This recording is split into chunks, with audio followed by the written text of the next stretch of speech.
And Anthony Fauci knew it, and he lied. That's why somebody like Mr. Rogers, Dr. Rogers, gets so upset and is outraged by the cover-up of this.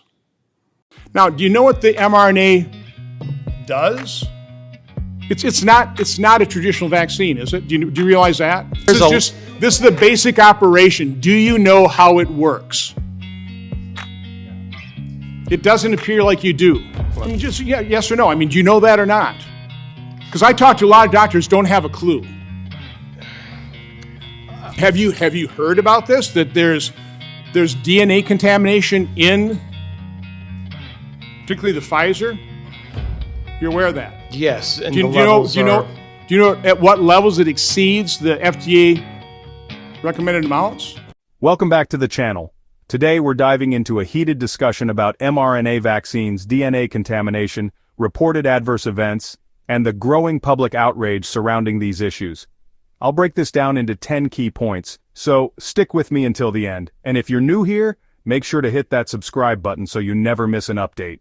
Let's start with the foundation. Unlike traditional vaccines, mRNA shots use modified messenger RNA wrapped in lipid nanoparticles. These are not dead or weakened viruses. Instead, they program cells to produce spike proteins, which trigger an immune response. The debate here is whether these nanoparticles stay in the arm, as we were told, or spread throughout the body. Studies suggest they do travel, even crossing tough barriers like the blood-brain and placenta. The discussion then shifts to safety data. VAERS, the Vaccine Adverse Event Reporting System, shows around 19,000 U.S. deaths and over 38,000 worldwide linked to COVID shots. Critics argue these numbers don't prove causation but highlight serious correlations. And here's the kicker: research suggests VAERS underreports cases by up to 99%, meaning the real numbers could be drastically higher. This gap between reported and estimated injuries is one of the reasons people are so outraged. Again, I'm just kind of laying out why people are outraged, because people haven't been held accountable. This is a history of autism.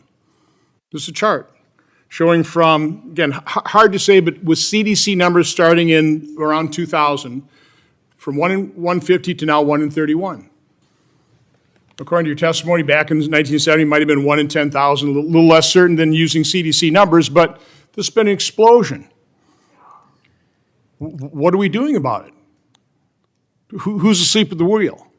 Who's trying to determine what caused this? As Dr. Chris Palmer said, when it comes to chronic illness, and I'd throw autism in there, they don't want the root causes discovered.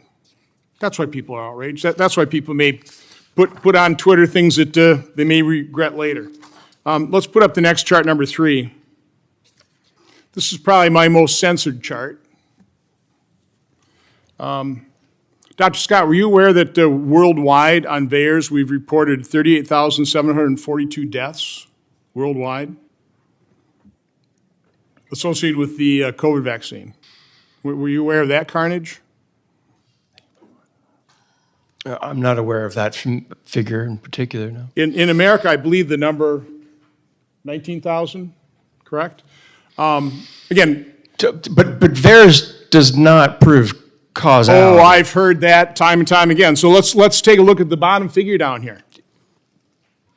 Of those 38,000 deaths, 9,252, 23.9%, it's called 24%, occurred on the day of vaccination or within 1 or 2 days. Now, I know that doesn't prove causation, but man, that's a correlation that we ought to look at. Do you know to what extent VAERS is reported to understate adverse events? Do you have any idea? Have you ever seen any studies on that?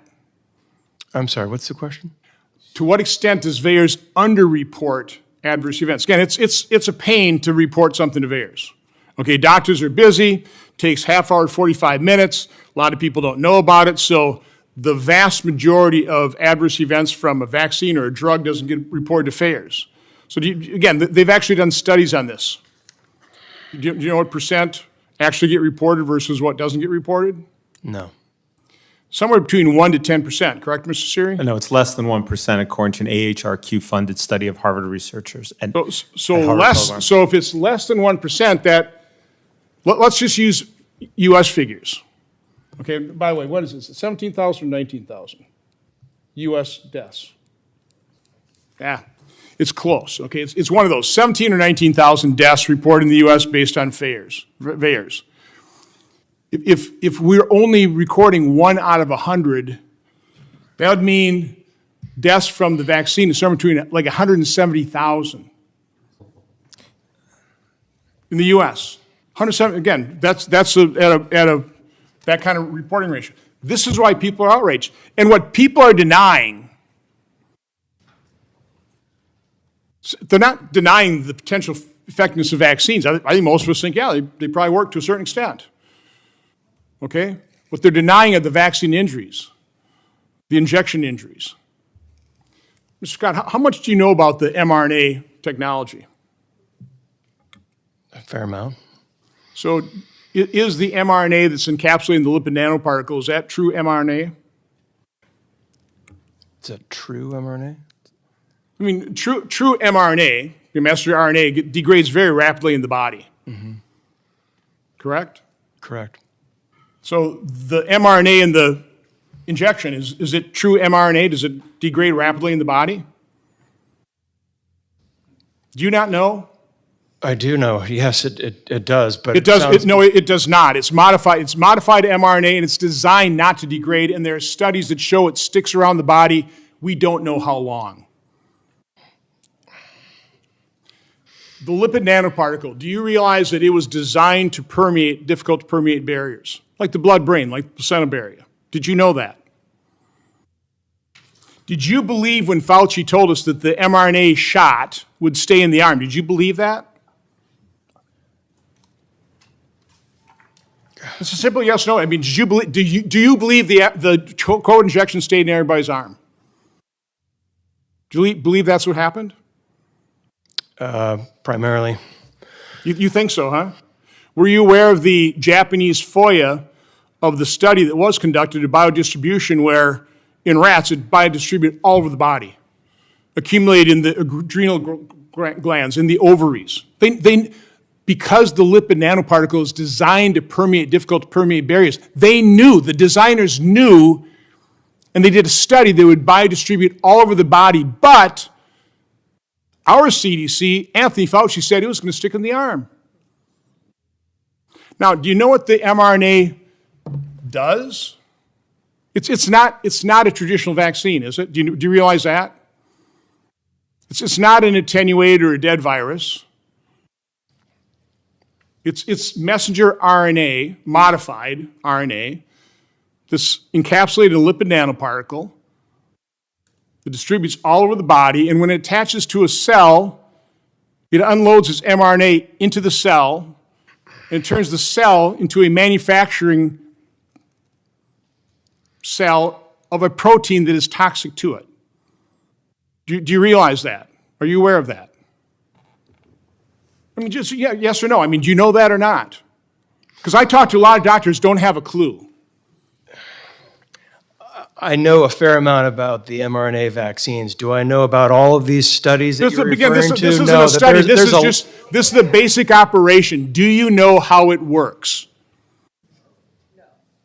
It doesn't appear like you do. Well, so again, why would we have why would we have almost 1.7 million adverse events, dramatically understating it? Why would we have that number of deaths? It's because these little lipid nanoparticles are distributed all over the body. They're attaching to cells. They're turning cells like a heart cell into a manufacturing site for the spike protein, which is toxic, and the body attacks it.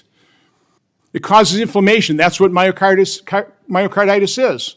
And the designers of the injection knew it. Another point raised is the discovery of DNA contamination in some Pfizer batches. Studies claim levels were found up to 627 times above FDA's recommended safety limit. That's a massive red flag. While officials downplay these findings, many see it as further proof that oversight and accountability are lacking. This has fueled mistrust and intensified calls for deeper investigations. Autism and chronic illness were also brought into the conversation. Charts presented suggest a dramatic rise in autism cases since the year 2000, sparking questions about whether root causes are being deliberately ignored. Critics accuse public health agencies of avoiding these uncomfortable discussions. Add to that myocarditis cases, linked to the spike proteins manufactured inside the body, and you can see why the outrage is so intense. Finally, we get to the clash of statistics. Studies like Dennis Rancourt's suggest that vaccine rollouts correlated with spikes in all-cause mortality across several countries, estimating millions of excess deaths worldwide. On the other hand, official narratives highlight millions of lives saved.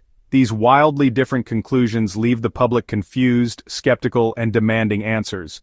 So, what's the takeaway? It's clear there's a deep divide between official reassurances and independent data raising red flags. Whether it's biodistribution, underreported injuries, or DNA contamination, people want transparency, accountability, and real answers. If you found this breakdown helpful, don't forget to like this video, share it with others, and click that subscribe button for more in-depth analysis. Thanks for watching, and I'll see you in the next one.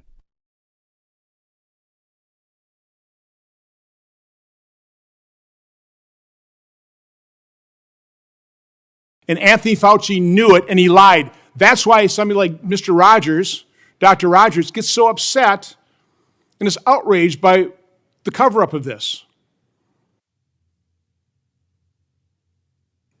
That's the problem here. I've got a lot more to say.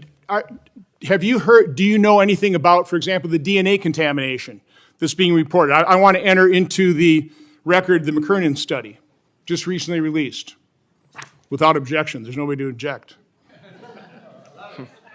Again, have you heard about this, that there's DNA contamination in, particularly the Pfizer? You're aware of that? Yes, and Do the levels you know at what levels it exceeds the FDA recommended amounts? No. 36 to 627 times. The allowed amount is 10 nanograms per dose. And this research paper shows it's 36 to 627 times higher than that. Does that concern you? Yeah, if that's a legitimate finding, yes, that's not the information that I've been aware of. Yeah, but you know, it saves 3.2 million lives. No, it didn't. It's impossible. That's entirely possible. Okay, so I got the McKernan study there.